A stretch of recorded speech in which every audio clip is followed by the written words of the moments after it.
Hi guys, I am back again with today's news. It's like news, ठीक है। सबसे पहले कोर्ट हॉलीडे के बारे में बात करेंगे। कोर्ट हॉलीडे हो गया 1 जून से 12 जुलाई तक, जो जिसके टाइम पे सुप्रीम कोर्ट समर ब्रेक पे रहता है। तो ये बात बोली जा रही है कि कुछ जो जेल में बंद रहते हैं ट्रायल बेसिस पे, जो कि इनोसेंट है, गिल्टी नहीं है, तो उनको तो फालतू जेल काटनी पड़ती है। अगर उस टाइम पे अगर जजेस का कुछ पैनल रहे जो कि इस पे फैसला ले सके, तो उनको फालतू जेल नहीं काटनी पड़ेगी। तो कोर्ट हॉलीडे मना रहे हो, मनाओ, हम इस बात की कोई आपत्ति नहीं, क्योंकि छुट्टी चाहिए होती है सबको। बट कुछ तो ऐसा पैनल बना के रखा जाए ना, ज़्यादा से ज़्यादा जजेस का, ताकि केस सॉल्व किए जा सके। उस टाइम पे केस कोर्ट को रुकना नहीं चाहिए, ठीक है। बस यही बात है। और नेक्स्ट आ गया राइट टू बी फॉरगॉटन। बहुत बार ऐसा होता है कि बड़े बड़े सेलिब्रिटीज़ के खिलाफ ये बात बोली जाती है कि उनने एक्सीडेंट्स कर दिया, और फिर बाद में वो इनोसेंट प्रूफ किए जाते हैं। तो उनके बारे में ये तो ऑनलाइन में चल जाता है ना कि उन्होंने किसी का एक्सीडेंट किया था, जो कि उनने किया नहीं होता है, बाद में ये केस में पता चलता है। तो अब क्या होता है, वो तो बदनाम हो जाते हैं इस चीज़ को लेकर।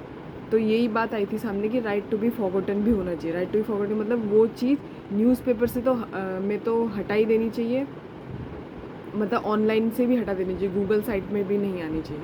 क्योंकि जब वो इनोसेंट प्रूफ हो चुका है, तो वो उसको बदनाम करने का, उसको डिफेम करने का कोई हक नहीं बनता। नेक्स्ट है इंडिया ऑस्ट्रेलिया। आपको पता ही है कि अभी मोदी जी ऑस्ट्रेलिया गए थे, तो इंडिया ऑस्ट्रेलिया ने बहुत सारे पार्टनरशिप डील्स किए हैं। इसमें एक आगे पैक्ट, जिसको भी बोलते हैं partnership on cyber critical technology and supply. Cyber crime बहुत ज़्यादा होते हैं, ऑनलाइन में कोई चीज़ सप्लाई की जा रही है, उस पर भी बहुत सारी पायरेसी होती है, तो ये भी गलत है। इस चीज़ को टैकल करने के लिए एक पैक्ट साइन किया गया, इंडिया और ऑस्ट्रेलिया दोनों मिलकर। एक है यूरेनियम एग्रीमेंट के बारे में, ठीक है। तो एनपीटी बोलते हैं जिसको, नॉन प्रोलिफरेशन ट्रीटी। अगर इस ट्रीटी को किसी देश ने साइन किया है, तो उनको जैसे कि यूरेनियम या न्यूक्लियर सप्लाई मिल सकता है दूसरे देश से। अब क्या है, वो जो देश जिनने ये साइन किया एनपीटी, वो जो सामान यूरेनियम या न्यूक्लियर सामान जो उन्हें मिलेगा, वो सिर्फ इलेक्ट्रिसिटी बनाने में यूज़ कर सकते हैं, वेपन में यूज़ नहीं कर सकते। इंडिया इसका सिग्नेटरी नहीं है, बट देन ऑल्सो ट्रस्ट के बेसिस पे दूसरी कंट्रीज़ इंडिया को भी सप्लाई करती है। इसका मतलब ये नहीं कि वो पाकिस्तान को सप्लाई करेगी, इंडिया को सप्लाई करती है, बस ये। नेक्स्ट हम देखते हैं उत्तराखंड के बारे में, ठीक है। उत्तराखंड में 6th फुल्ली लिटरेट स्टेट बन चुका है उत्तराखंड। हमारे देश में लिटरेसी कैसे डिसाइड की जाती है कि कोई इंसान साइन कर पाता है या अपना नाम लिख पाता है कि नहीं, इसी बेसिस पे बस, उस पर कोई डिग्री नहीं देखी जाती। और ये मेरे को लगता है कि बहुत ही गलत क्राइटेरिया है, क्योंकि किसी की लिटरेसी इस पर डिसाइड नहीं की जा सकती। वो नाम लिख सकता है और साइन कर सकता है, ये तो कोई भी कर सकता है, लगभग कर ही सकता है। हाँ, मैं मानती हूँ थंब इम्प्रेशन वाले लोग भी बहुत ज़्यादा हैं जो अंगूठे छाप हैं, बट लगभग लोग साइन करते हैं और नाम भी लिख सकते हैं अपना। तो उस बेसिस पे लिटरेसी डिसाइड करना is not a good criteria. Next आपको मैं ये भी बताना चाहती हूँ कि इलेक्ट्रिसिटी, जैसे कि किसी विलेज की, किसी गांव की फुल्ली इलेक्ट्रिसिटी सप्लाई कैसे डिसाइड की जाती है। अगर 10% घरों में लाइट आती है उस विलेज में, तो उसको 100% बोल दिया जाता है कि वो वाला गांव 100% इलेक्ट्रीफाई हो चुका है। तो ये क्राइटेरिया भी गलत है। अब 10% लोगों के घर में लाइट आ रही है, 90% तो है ना जिनके घर में लाइट नहीं आती। तो ये डिसाइड करने का क्या क्राइटेरिया है कि 10% की लाइट आ रही है तो मतलब लाइट आ चुकी है गाँव में। तो ये इस पर मैंने आपको एग्जाम्पल इसीलिए दिया क्योंकि ये जो लिटरेसी भी ये लोग ऐसे ही डिसाइड करते हैं। तो इस रूल को गवर्नमेंट को बदलना चाहिए। बट जो है अभी उनने बोला है कि 6th fully literate state decide कर दिया गया उत्तराखंड को। नेक्स्ट हम देखेंगे प्रतापगढ़ फोर्ट के बारे में, जो है महाराष्ट्र में। लगभग सारे फोर्ट महाराष्ट्र या राजस्थान में ही होते हैं। तो ये प्रतापगढ़ फोर्ट जो महाराष्ट्र में है, इसमें अप्रूव किया गया है 1 करोड़। किस लिए? वीर जीवाजी महाले का memorial near Pratapgarh fort to strengthen heritage tourism and cultural legacy. मतलब कि वीर जीवाजी महाले का मेमोरियल बनाने के लिए 1 करोड़ अप्रूव किया गया है प्रतापगढ़ फोर्ट का।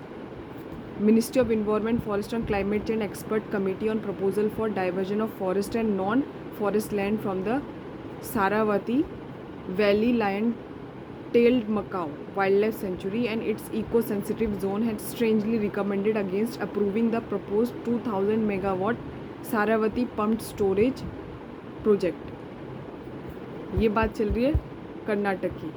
तो ministry of environment, forest and climate change ने की एक्सपर्ट कमेटी ने प्रपोजल रखा है diversion of forest and non forest land from Sharavathi valley lion macaque wildlife sanctuary. बहुत बार हमारे जो गवर्नमेंट की जो मतलब हमारी जो गवर्नमेंट है, मिनिस्ट्री ऑफ इन्वायरमेंट, बहुत बार ऐसे प्रोजेक्ट्स को पास कर देती है जिसमें कि बहुत सारे फॉरेस्ट काटे जाते हैं या और जंगलों को जलाया जाता है, जिससे कि एनिमल्स को भी बहुत प्रॉब्लम होती है। फिर उसके बाद वो क्या बोलते हैं कि इस एरिया के जो, अगर जैसे कि अभी जो बात चल रही है सारावती वैली की, तो ऐसे वो क्या करते हैं, किसी वैली को में प्रोजेक्ट लगवा देते हैं, तो फिर क्या बोलते हैं, इस वाइल्ड लाइफ सेंचुरी में जो पेड़ थे या फिर जो जानवर थे उनको दूसरी जगह सेटल किया जाएगा। तो ये पॉसिबल कभी नहीं होता है। कोई किसी जगह में कैसे इकोसिस्टम बनता है, बहुत मुश्किल है इकोसिस्टम को फिर से बनाना, बट सरकार अपना फ़ायदा देखती है आजकल, क्या बोल सकते हैं। नेक्स्ट,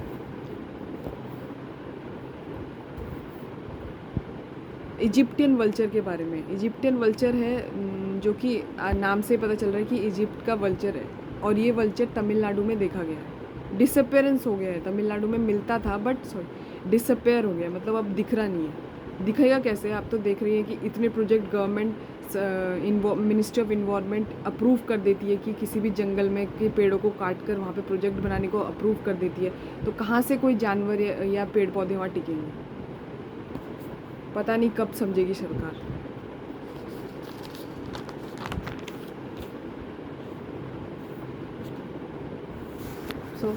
और सबसे बड़ी बात अभी चल रहा है जो दिल्ली में सोनम वांगचुक जी जो कर रहे हैं हंगर स्ट्राइक, सबको पता होगा।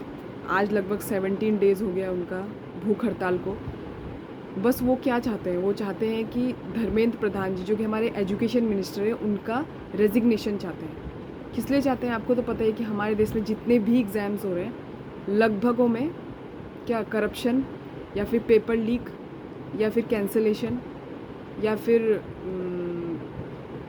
कोई पैसा देकर सीट ले लेता है। मतलब जो मेहनत कर रहा है जो बच्चा, बहुत सारों ने तो सुसाइड भी करा इस चीज़ को लेकर। अभी नीट एग्ज़ाम के ऊपर ही कितना कुछ हुआ, एक बार तो लीक हो गया, सेकंड टाइम पे उसमें एयरफोर्स को भी इंक्लूड किया गया, तो भी लीक, मैंने सुना है लीक हो गया था। तो बहुत सारे एसएससी में तो होता ही रहता है एग्ज़ाम में लीक।